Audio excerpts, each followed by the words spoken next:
Buenos días, que Dios les bendiga.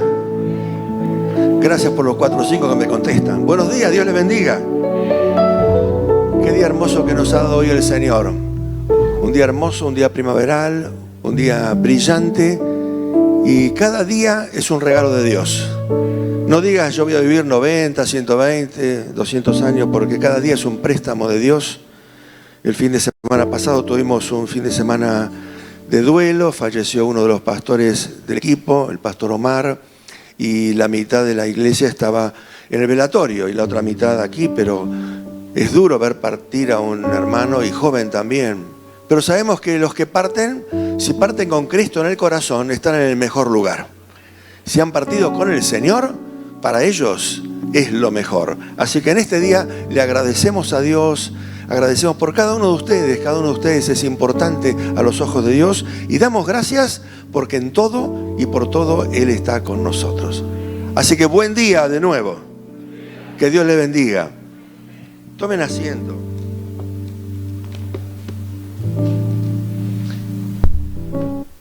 Hoy quiero compartirles un tema que lo he titulado Paz en la tormenta. Paz en la tormenta. Creo que estamos viviendo tiempos como no se han visto en décadas. Tiempos de conflicto, tiempos de inquietud, tiempos de problemas, de turbulencias de todo tipo, de desequilibrios, de pérdida del sentido común, pérdida de la lógica, algo que sorprendente, algo que hace 50 años no se veía, hoy se toma como normal. Y qué interesante que acabamos de terminar el mes de septiembre, que es el mes que internacionalmente se conoce como el mes de la Biblia. El mes de la Biblia es septiembre. Y qué importante es la centralidad de la palabra de Dios, de la Biblia, para que nosotros encontremos justamente paz en medio de la tormenta. Porque algo es seguro en la vida, y esto para los jóvenes de 18, de 20, de 24, cuando teníamos 18 años, ¿quién pensaba en una tormenta? ¿Quién pensaba en una crisis? Nadie tenía hijos, nadie tenía, ni esposa teníamos, así que tampoco había tormenta. Vivíamos una vida romántica, fantasiosa, de sueños, donde todo se veía distante. La vejez se veía distante, la escasez se veía distante, el cambio del aspecto del rostro, las canas, quedarnos pelados, sin cabello, todo distante, ¿no? Pero las tormentas vienen en la vida y cada vez más cercanas. Y la paz y la prosperidad no se consiguen transaccionalmente. No puedo hacer yo cosas para que Dios me dé paz y me dé tranquilidad.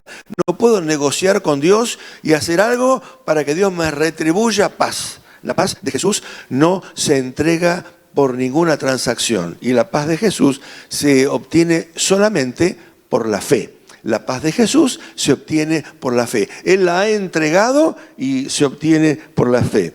Pero qué triste es, y tengo que señalar algo que también como país nos perjudica. Qué triste es que un ministro al jurar subestime y menosprecie la palabra de Dios y la mueva de su lugar para no jurar con la palabra. La palabra de Dios es eterna, la palabra de Dios ha sobrevivido, intentos de quemarla y de destruirla y de hacerla desaparecer, pero la palabra de Dios ha llegado hasta nuestros días porque la Biblia es la palabra eterna de Dios. Amén.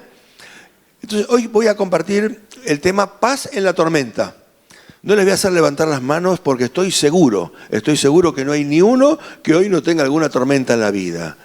Ni uno. Creo que todos estamos atravesando alguna tormenta, ya sea familiar, personal, con un hijo, con tus relaciones, con el trabajo, con problemas de todo tipo, financieros. Todos tenemos tormentas, pero hay una fórmula para entender cómo puedo obtener paz en la tormenta. No te voy a decir que no van a venir tormentas en tu vida. Lo que sí te puedo decir por la palabra de Dios y por la Biblia, que aún en medio de la peor tormenta podrás disfrutar de la paz de Dios.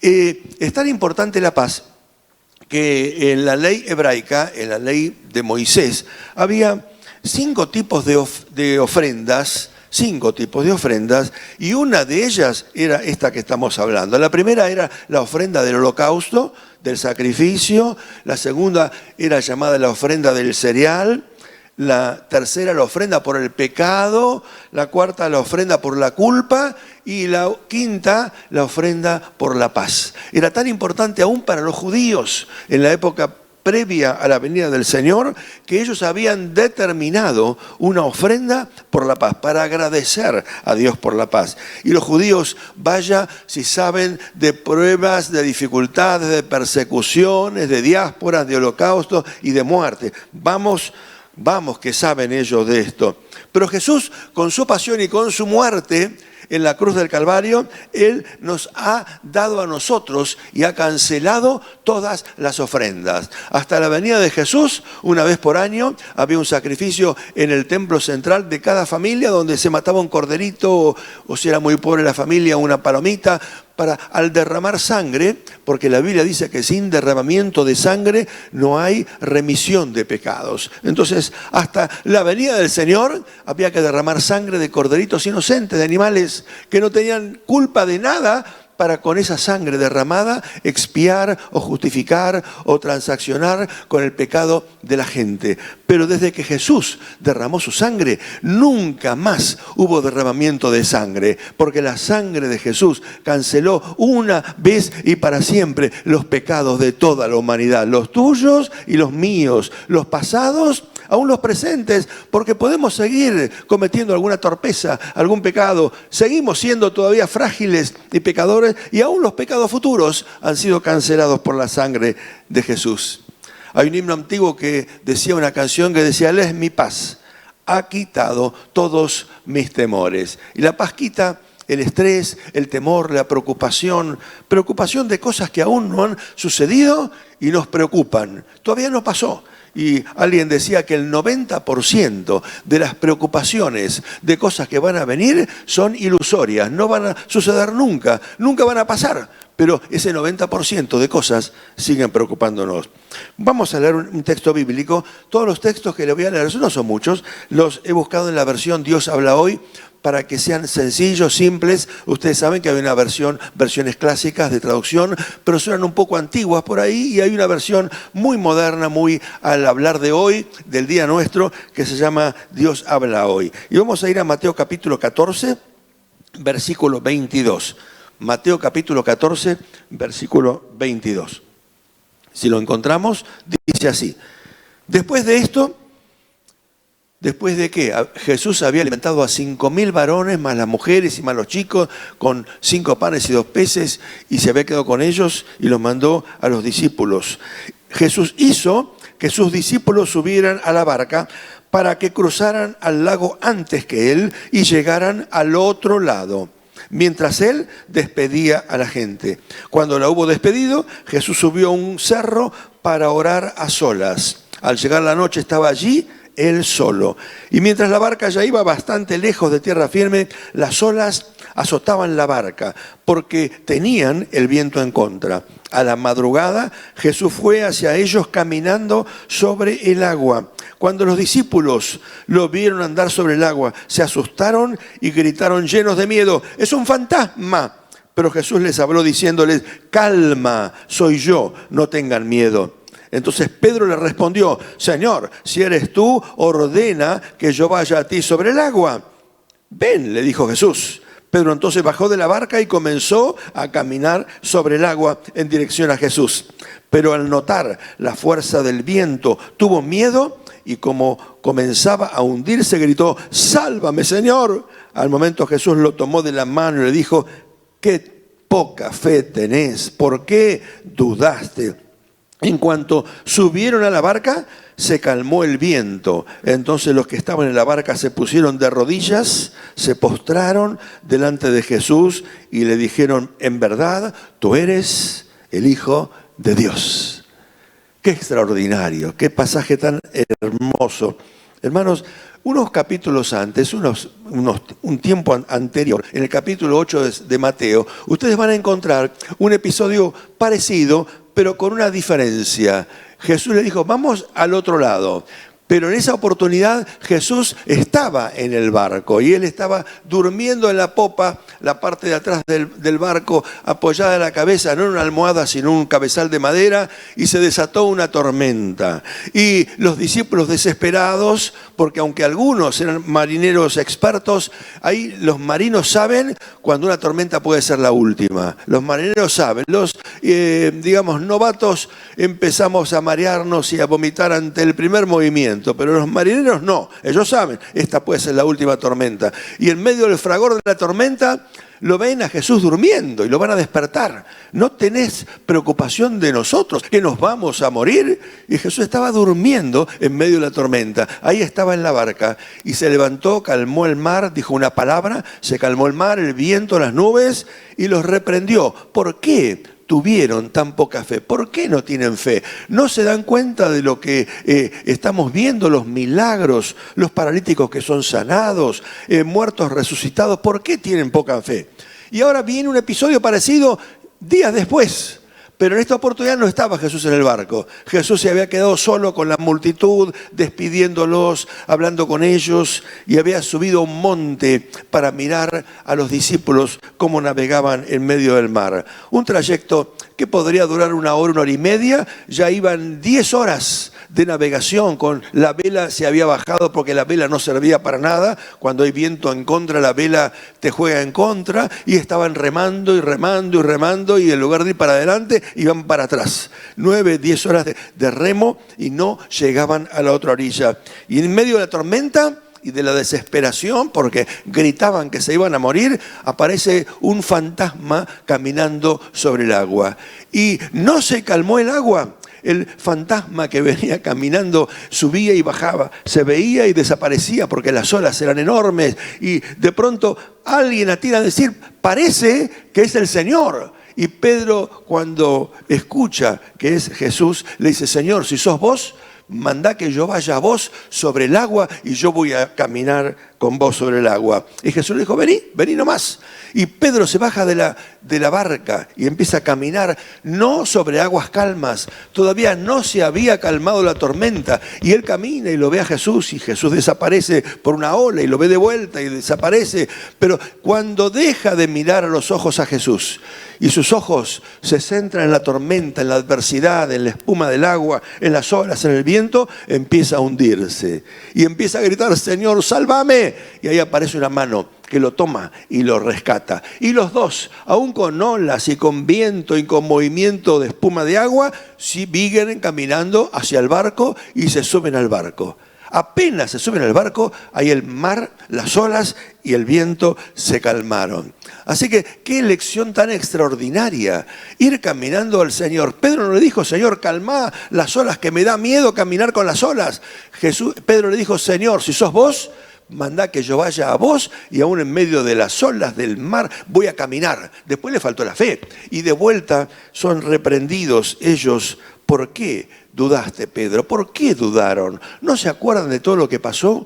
Y cuánto tenemos que recordar, cosas en que hemos sido bendecidos, milagros que hemos pasado en tiempo antiguo. El viernes estuvimos en una reunión y había un muchacho, un pastor que estaba atravesando cáncer, ¿no? Y un muchacho muy joven, de 30 años, que estaba haciéndose quimioterapia. Y oré por él, oré por este muchacho. Y en la oración vino a mí inmediatamente el recuerdo de nuestra hija mayor, cuando pasó por un episodio de cáncer muy difícil, porque estaba con un embarazo de 3 meses y se le detectó un cáncer maligno, infiltrante e invasivo.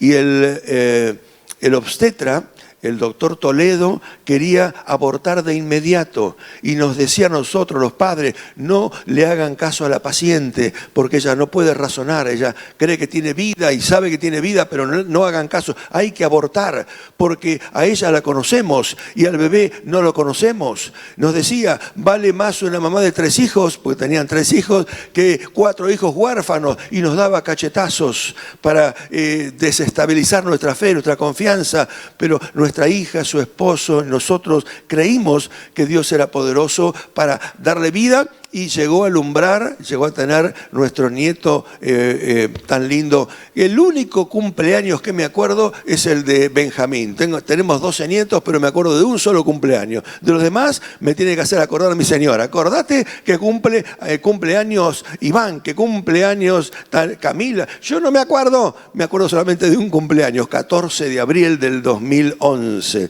que nació nuestro nieto Benjamín. Porque hay paz en la tormenta, hay paz. Y si me muero, decía mi hija. Si me muero, este niño no lo pensamos, no lo previmos, no fue buscado, lo mandó el Señor. Así que cuando oré por este muchacho el viernes, le recordé en la oración, ¿no? Que no estaba orando por algo que no supiera cómo se experimenta. Yo sé lo que es pasar en la familia con alguien con una situación grave de salud. Yo sé lo que es pasar con las lágrimas, el dolor, la tristeza de una enfermedad. Lo sabemos, pero Dios nos da paz en medio de la tormenta. Dios nos da paz en medio de los momentos más difíciles. ¿Y saben por qué es esto? Porque Jesús también les había dicho a los discípulos, en Juan capítulo 14, Jesús les dice a los discípulos, y les dice esta palabra: les dejo la paz, les doy mi paz, pero no se las doy como la dan los que son del mundo. No se angustien ni tengan miedo. Tenemos una paz que no es nuestra, no es humana, no es racional, no es una paz lógica, es una paz que nos dio Jesús. Y no es una paz como la paz que da el mundo. El mundo te da paz cuando tenés un momento de salud, un momento de estabilidad financiera, un momento de un pasar tranquilo, estás de vacaciones, tenés una paz que dura momentáneamente. Pero la paz que te da Jesús no es como la paz de las cosas temporales, no es como la paz que da el mundo. Yo les doy mi paz. Yo les doy mi paz. Y no es como la paz del mundo. Y en Juan 16, unos 2 capítulos más adelante, también les dice: yo les he dicho, dice el Señor, les he dicho estas cosas para que en mí hallen paz. En este mundo afrontarán aflicciones, pero anímense, yo he vencido al mundo. Así que, queridos hermanos, amigos, no es extraño que tengamos que pasar por tribulaciones, por pruebas, por dificultades. No es extraño, Jesús nos lo dijo. En el mundo van a tener aflicciones, van a pasar por tribulaciones, van a pasar por dificultades, pero confíen, yo he vencido al mundo. La paz de Dios estará con nosotros. Ahora, la paz y la prosperidad son un anhelo siempre presente, pero tienen centralidad y se corresponden con tu firmeza en la palabra de Dios. La paz no depende de emociones, no depende de una axioma, de una definición. Vos te propones tener paz, te pones a meditar para tener paz. No, la paz está fundada en la palabra. La paz está fundada en la Biblia. Por eso que la Biblia tiene que ser un libro de lectura cotidiano, un libro de lectura obligada, más que un diario, más que un periódico, que una revista o que un noticiero. Lo primero que tenemos que leer es la palabra de Dios. Y en Levíticos capítulo 26, volvemos a la ley de Moisés. Vamos ahora a la ley hebraica, porque desde la antigüedad están estos axiomas. Dice: si siguen mis leyes, le dice Dios a Moisés y a Aarón para que hable a todo el pueblo. Si siguen mis leyes, o sea, la palabra que en aquel momento todavía no estaba compilada ni escrita, en tiempos prehistóricos y en tiempos de los patriarcas, todavía la palabra se transmitía oralmente, luego empezaron los pergaminos, pero una historia tremenda para llegar hoy a la bendición de tener la Biblia en papel, en formato digital, en audio, la tenés como quieras la palabra de Dios. Pero qué bendición que en aquellos tiempos se repetía, se insistía: si siguen mis leyes y cumplen mis mandamientos y los practican, yo les enviaré la lluvia a su tiempo y la tierra y los árboles del campo darán su fruto. Tendrán trigo hasta la cosecha de las uvas y uvas hasta el tiempo de la siembra. Comerán pan hasta quedar satisfechos y gozarán de tranquilidad, de paz en el país. Les daré bienestar en el país y dormirán sin sobresaltos, pues yo libraré al país de animales feroces y de guerras. ¡Wow! Yo quisiera esto para Argentina hoy, ¿eh? ¿Están conmigo? Necesitamos esto para Argentina, ¿no? Que haya paz en Argentina, que no haya grieta, que no haya enojos, que no haya bandos, que no haya guerras, que no haya pelea. Necesitamos paz para Argentina. ¿Y cómo se consigue la paz para Argentina? Se consigue si seguimos las leyes de Dios, los mandamientos. Y los mandamientos de Dios eran 10, después los judíos los aumentaron a más de 500, y Jesús con su inteligencia maravillosa los resume en 2. Eran 10, 500, Jesús lo resume en 2. Amarás al Señor tu Dios con todo tu corazón, con toda tu alma, con toda tu mente y con todas tus fuerzas. Y amarás a tu prójimo como a vos mismo. 2 mandamientos nada más. Qué tremenda la brillantez de Jesús, la inteligencia de Jesús. 2 mandamientos, no tenés que acordarte 400, 500 mandamientos. 2, amar a Dios por sobre todas las cosas. Y a tu prójimo como a vos mismo, y entonces tu corazón estará lleno de paz. Así que la paz es presente en cuanto obedezcamos la palabra de Dios, la practiquemos, la creamos, y cada cosa que leamos en nuestro corazón que sea un sí, y yo lo creo y no tengo dudas, y pueda decir amén. En segundo lugar, la paz también se consigue trabajando por ella, peleando por ella, orando por nuestro país y por nuestra ciudad. No es algo mágico, algo que cae virtuosamente. Hay que pelear en sentido espiritual. No estoy hablando de guerras físicas, ¿no? En Jeremías capítulo 29, el profeta Jeremías nos dice esto. Estando en la esclavitud, estaban los israelitas esclavos en Babilonia, y Jesús, el Espíritu le dice a Jeremías, decía estas palabras al pueblo que está en problema, en dificultades, y le dice, trabajen por la paz y la prosperidad de la ciudad donde los envié en la diáspora, en el destierro. Trabajen por la paz. Trabajen, no sean negativos, no digan porque estamos acá esclavos, entonces que se vaya todo al cuerno, no hago nada, que siga la dificultad. No, trabajen por la paz y la prosperidad de la ciudad. Pidan al Señor por la ciudad, porque del bienestar de la ciudad dependerá el bienestar de ustedes. Así que, queridos amigos, hermanos, estando aún en una ciudad difícil, en Capital Federal o provincia, ciudad, el AMBA, provincia de Buenos Aires, donde estemos, todo el conurbano, toda la ciudad de Buenos Aires, o el AMBA, como se lo llama, trabajemos por la paz de la ciudad. Y digamos, yo quiero paz en la ciudad, no quiero conflictos, quiero que la violencia se reduzca, desaparezca, quiero que las injusticias desaparezcan, y trabajemos, porque si la ciudad de Buenos Aires crece en paz y en estabilidad, también nosotros seremos alcanzados por el bienestar. Así que hablemos bien de la ciudad de Buenos Aires, en el sentido completo. Buenos Aires y todo el anexo, el conurbano, una ciudad de 13 millones de habitantes, decimos que queremos la paz para Buenos Aires. Y la paz para Argentina también, que haya paz. Y donde los dirigentes encuentran en el ojo, en la confrontación, alimento para sus batallas y para sus crecimientos, nosotros decimos lo contrario. Con la paz hay bendición y crecimiento, con la paz hay prosperidad. Con el enfrentamiento solamente hay retroceso, enojos y violencia. Con la paz de Jesús vamos a ver bendición.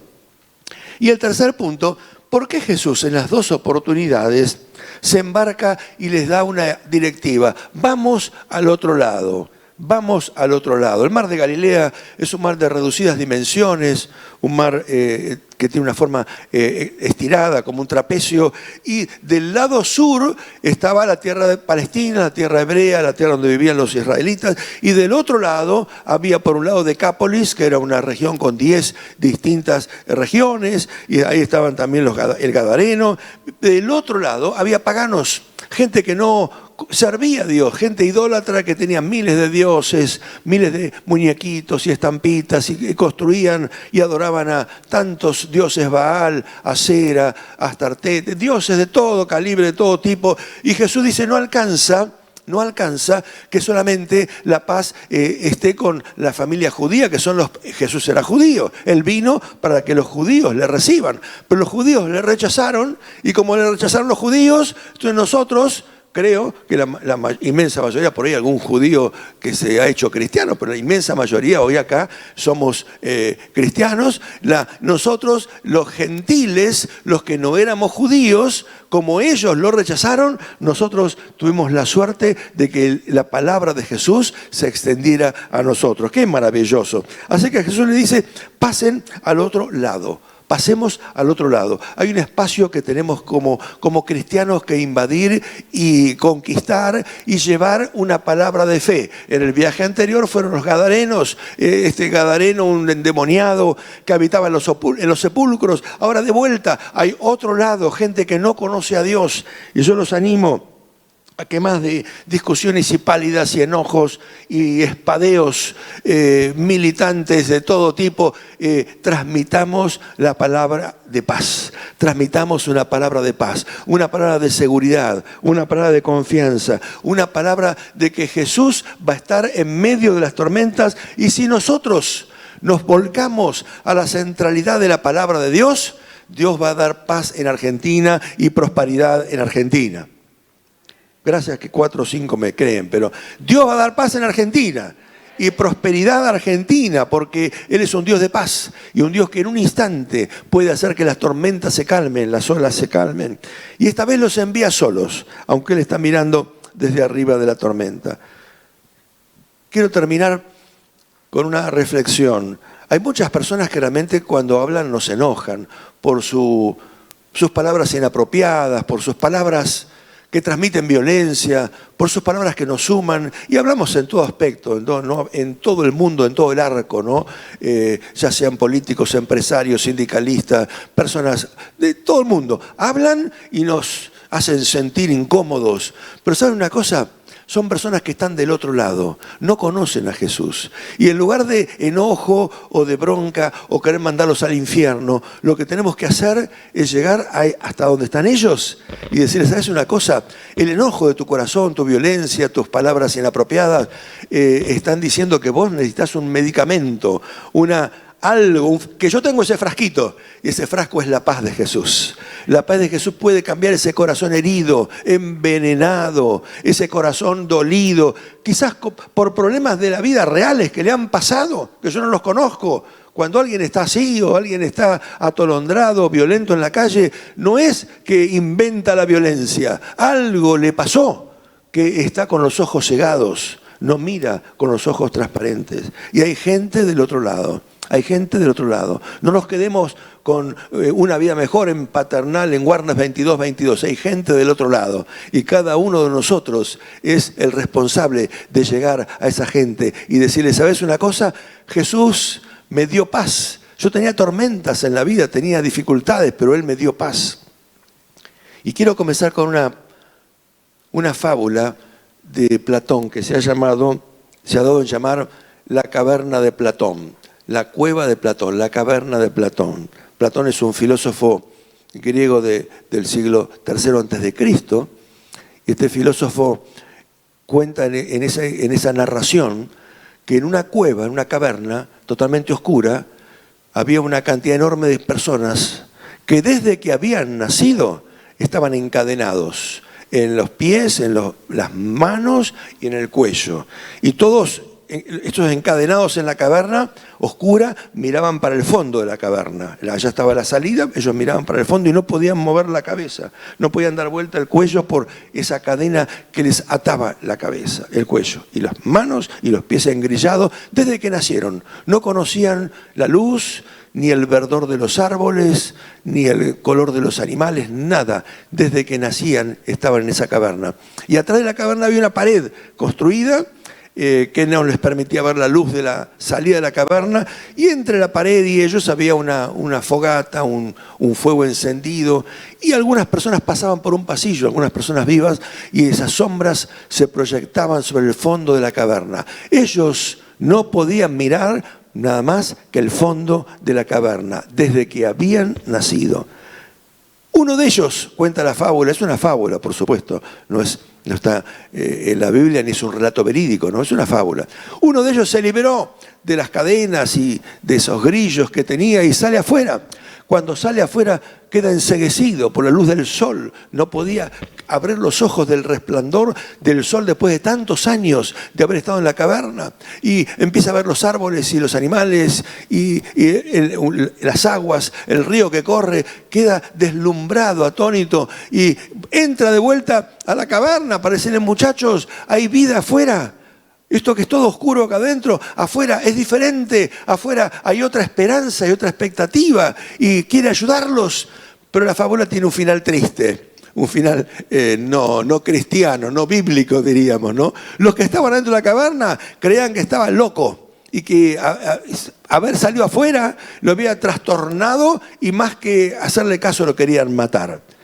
Esto es una historia, una fábula, ¿no? Pero aplicándola a nuestro mundo real, hay mucha gente que está encadenada, engrillada en preconceptos, en ideas, en oscuridad. No saben lo que es la luz del sol. No saben lo que es la vida que está afuera de la caverna. No saben lo que es la verdad de ver el verde, el rojo, el amarillo, el azul, ver el agua fresca correr. No saben, están engrillados. Y Jesús dijo: yo he venido para romper las ataduras y las ligaduras de los que están prisioneros. Yo he venido para abrir las puertas de las prisiones. Yo he venido para que tengan vida y vida en abundancia. Y el mensaje de Jesús sí ha sido oído por nosotros. Y en esta mañana tan especial, en este día tan hermoso, donde comienza octubre, hay vida fuera de la caverna. Hay vida fuera del pesar, del dolor, de la tristeza, del enojo. Salgamos afuera y vayamos a buscar e invitar a los que están encarcelados y engrillados y digámosle: afuera hay luz, afuera hay vida y caminando con Jesús podemos tener vida y vida en abundancia. Y cuando llegue el momento de partir, cuando llegue el momento de la muerte, ustedes saben que la muerte para el cristiano es un salto de una vida incompleta, de una vida de debilidades, de un cuerpo que envejece. Hoy no puedo jugar al fútbol con mis hijos ni con mis nietos, no puedo jugar como cuando tenía 15 años, no puedo jugar, el cuerpo se va agotando, tengo que usar anteojos, y alguna pastillita que otra pastillita, pero claro, los años pasan, pero cuando pasemos a la eternidad es un salto a una salud plena, a una vida eterna y un abrazo con Jesús. Es lo mejor que nos puede pasar. Por eso que el sabio Salomón dice: mejor es el día del velorio que el día de nacimiento. ¿Y por qué lo dice, no? Porque el día del velorio, el día del luto, es el día donde el que parte se encuentra en la eternidad abrazado con el Señor. Olvídense, no quiere volver más. Esto sí que es lo que hemos estado esperando. Así que en esta mañana, yo quiero decirles que hay paz en medio de la tormenta. Hay paz en medio de la tormenta. No sé cuál es tu tormenta. Si cuando alguien te dijo: vimos a tu hijo en drogas, o cuando él te dijo: tu hija adolescente está embarazada, o cuando él te dijo o te enteraste que tu esposa te engañaba, o cuando te enteraste de un dolor, de una crisis, o te despidieron del trabajo, o perdiste algo serio, algo valioso, algo que querías mucho y lo perdiste. No sé cuál es tu tormenta, pero lo que sí puedo garantizarte es que en medio de la tormenta Jesús te está mirando. Y Él quiere ayudarte, Él no te va a dejar solo. Y Él te dice a todo aquel que lo quiera recibir: yo he venido para que tengan paz y para que la tengan en abundancia. Pónganse de pie. Y si en esta mañana estás en medio de tormentas difíciles, tormentas que solamente vos conoces, ni siquiera por ahí tu esposa las sabe, cosas personales, cosas íntimas, o tu esposo no sabe la tormenta que estás pasando, o ni tampoco le contaste a tu papá, si sos un jovencito, tormentas, crisis. Yo te invito, sin exponerte, que pongas una mano en tu corazón. Vamos a poner así una mano en tu corazón. Y vamos a pedirle al Señor que hoy esta palabra que hemos escuchado, que hemos compartido, se haga realidad en tu vida y en mi vida. Yo también tengo tormentas, yo también tengo dificultades, tengo crisis que sobrepasar, pero estoy seguro que así como una y otra vez Jesús se apareció en mi barco, se apareció en mi familia y me transmitió paz, una vez más lo va a hacer también. Así que si en esta mañana tenés inquietudes, preocupaciones, tormentas que te agobian, tormentas que vos como marinero de la vida decís, de esta no salgo, esta es la última. No es la última. Dios te va a dar fuerza. Y oramos, Padre, en el nombre de Jesús. Yo te pido por cada uno de mis hermanos, hermanas, amigos que están esta mañana en este lugar. Vos conocés las tormentas que se han agolpado sobre ellos. En el devenir de la navegación, Señor, han pasado horas y horas y horas y no se ve la solución, no se ve la calma, Señor, pero en la última hora de la noche, en el primer albor del día nuevo que nace, vos te apareces caminando sobre el agua y los discípulos, nosotros te miramos y te preguntamos, ¿sos vos, Señor? Y vos nos decís, soy yo, no tengan miedo. Así que esa palabra hoy nos da coraje, nos da ánimo. Hay paz en medio de la tormenta. La tormenta sigue golpeando, pero hasta un instante en el que vos vas a dar una palabra, vas a abrir tu boca y las aguas se van a calmar, el viento se va a calmar, todo se va a apaciguar. Y vamos a sobrevivir y tener nueva oportunidad en medio de la tormenta. Señor, te pido por problemas de salud, que en esta mañana, primer domingo de octubre, mientras estamos orando, Señor, aún sin orar en forma individual por cada amigo, por cada persona, en esta mañana vos sueltes una palabra de sanidad, una palabra de milagro. Vos decís una palabra y el milagro se hace. En el nombre de Jesús, vos podés sanar un cáncer, una fiebre, podés sanar COVID, lo que sea, Señor, puede ser sanado por tu mano. Y lo creemos y lo anunciamos. Hay sanidad en el nombre de Jesús.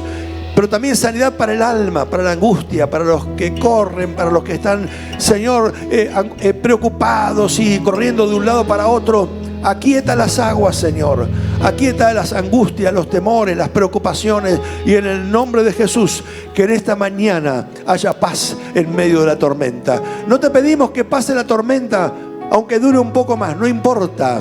Lo que te pedimos es que haya paz en mi corazón, en el corazón de cada uno de mis hermanos y amigos, paz en la tormenta, paz en medio de las dificultades, que yo pueda ser un portador de paz, que yo pueda, Señor, ser un transmisor de paz, que yo pueda aceptar pasar al otro lado y decirle a los que están en la caverna, en la oscuridad, engrillados, maniatados, toda la vida sin haber visto la luz, decirles, hay luz, hay paz. Jesús vino para dar libertad a los caídos, a los perdidos. El amor de Dios se ha derramado para que en su muerte cada uno de nosotros seamos vivificados. En el nombre de Jesús, paz en medio de la tormenta. En el nombre de Jesús, salud en la enfermedad. En el nombre de Jesús, nuevos horizontes, nuevas expectativas, nuevos sueños. En el nombre de Jesús, esperanza para tu vida, para tu familia. Paz para la ciudad de Buenos Aires, paz para Argentina, esperanza para nuestro país. En el nombre de Jesús, la palabra de Dios no va a ser corrida ni desplazada, sino con amor. Vamos a decirle a los que gobiernan, a los que dirigen, a todo aquel que tiene alguna responsabilidad, ¿por qué no miramos un poco más la palabra? ¿Por qué no miramos un poco más los principios? Nos va a ir mucho mejor con eso que con sabiduría humana. Paz en medio de la tormenta. En el fondo de mi alma hay una dulce quietud, se difunde embargando mi ser. Es una calma infinita que solo podrán los salvados de Dios comprender.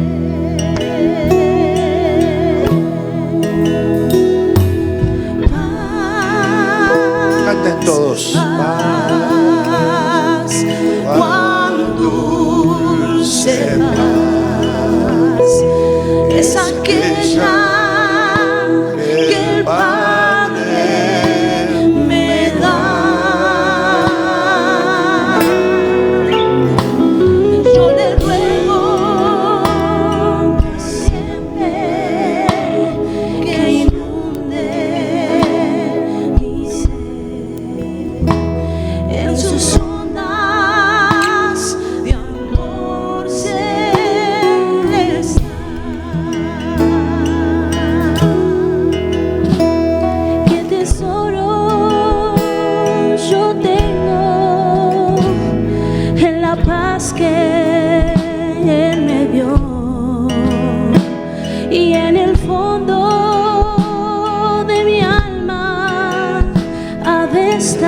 mientras mire